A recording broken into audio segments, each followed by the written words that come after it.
Eu tenho um grande prazer estar aqui com vocês e vocês junto conosco para passar umas horas super alegres, super satisfeitos. Calma, tu não mudou de podcast não. Se tu escolheu publicar a matéria que vai contra o anunciante do teu veículo, é aqui mesmo.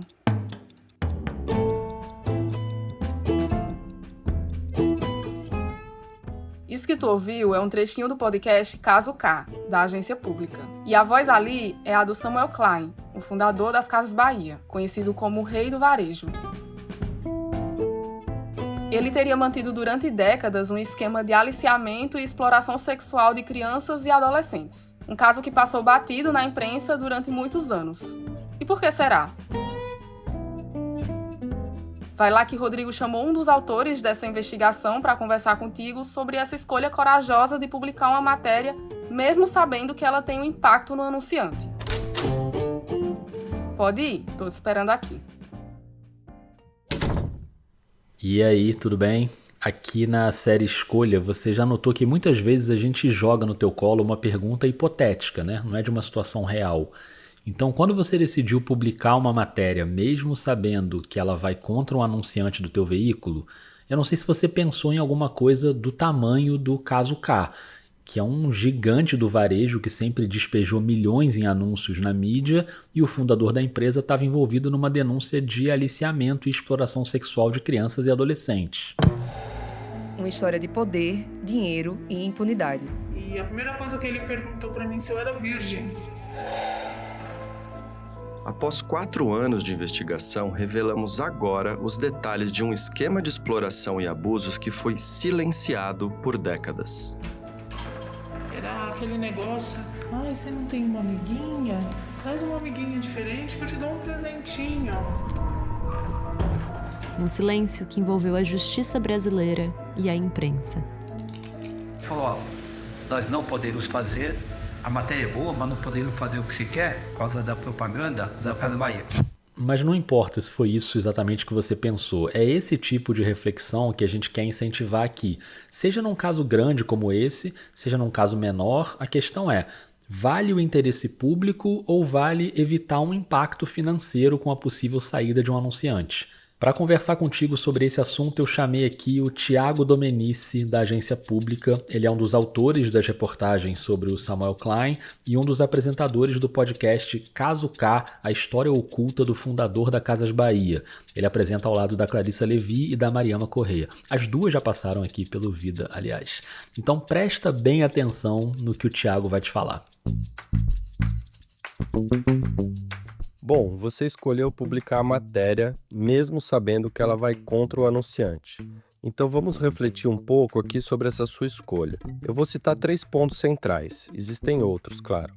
O primeiro deles é se o veículo em questão tem ou não princípios editoriais claros. Esses princípios, veja só, devem esclarecer se um anunciante influencia ou não influencia o seu noticiário. O segundo ponto se refere ao próprio modelo de negócio desse veículo. Ou seja, ele é comercial, portanto depende de anunciantes para o seu sustento, ou ele é sem fins de lucro, quando a sustentação se dá por outros mecanismos permitindo maior independência. O terceiro ponto, e não menos importante, é se o profissional tem ou não condições de bancar, como repórter ou editor, a decisão a se tomar em casos de conflitos com anunciantes.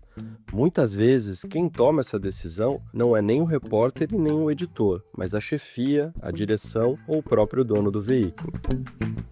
Só para lembrar, isso que o Thiago falou agora, esse terceiro ponto, é importante para toda a nossa série aqui, tá? Você que está ouvindo, você vem fazendo escolhas há alguns episódios e na vida real essas escolhas podem ser feitas por pessoas diferentes, em cargos diferentes e até assim, em estágios diferentes da carreira.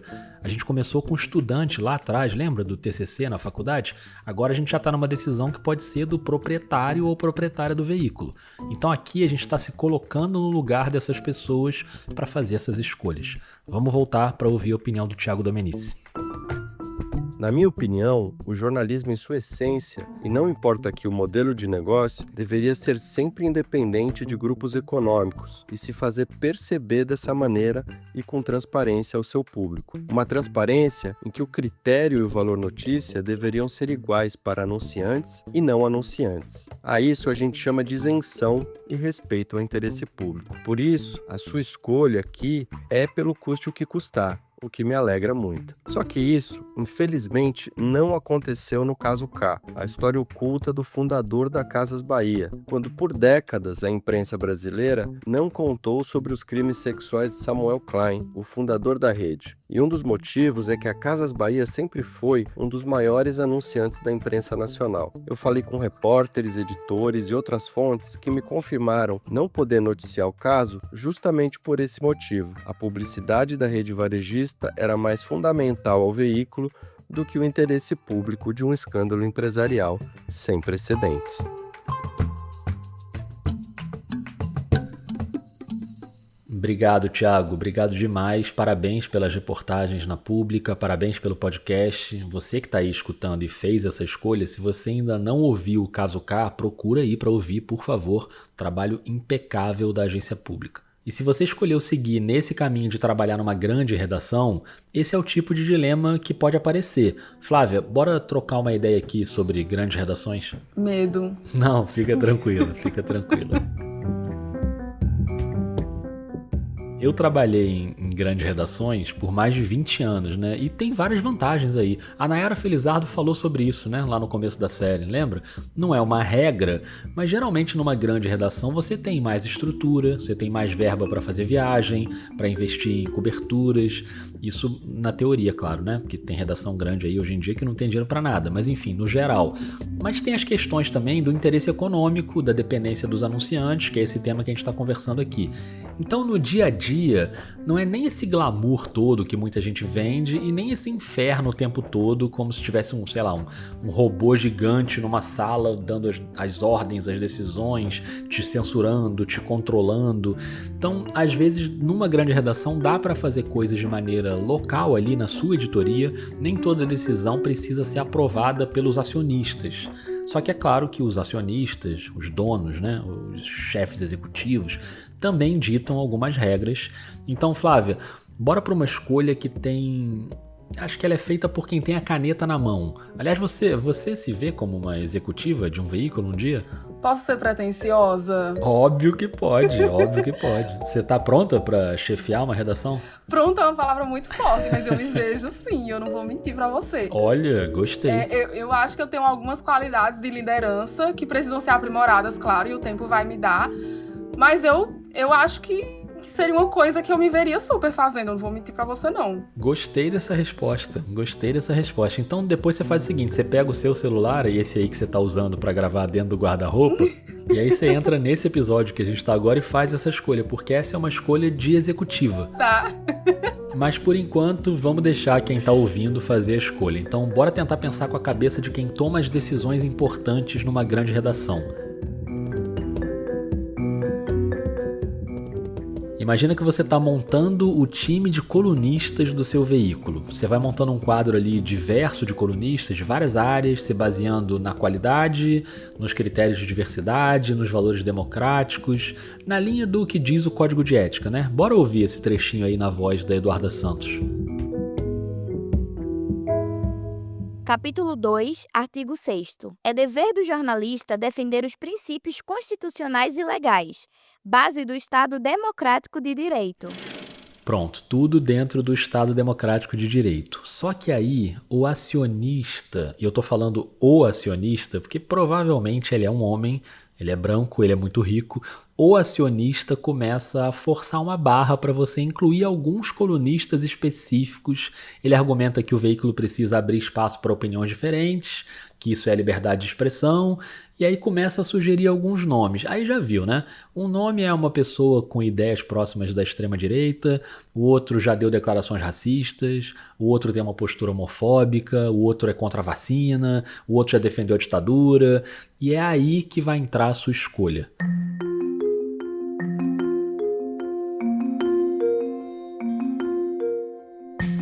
você que tem um cargo de chefia na redação, que tem a caneta na mão para montar o time de colunistas, se você bate o pé e se recusa a abrir espaço no seu veículo para articulistas que são contra os direitos humanos, contra a ciência, contra a democracia, se você não aceita esse tipo de colunista no seu veículo, você vai para o episódio Escolha 22, Jornalismo Democrático. Agora, se você aceita o argumento do acionista de que o seu veículo precisa ouvir os dois lados, né? Entre aspas, a gente costuma chamar isso de doisladismo, porque nesse caso é uma desculpa para dar voz a quem vai contra a democracia, contra a ciência, contra as minorias. Bom, se você concorda com o acionista nesse caso, aí eu tenho uma notícia para te dar. Aqui no Vida de Jornalista, você não vai ter essa opção de escolha. Porque se tivesse essa escolha, a gente aqui estaria legitimando que essa é uma escolha possível. E não é. Essa série também é fruto do meu olhar sobre o jornalismo e do olhar da Flávia sobre o jornalismo.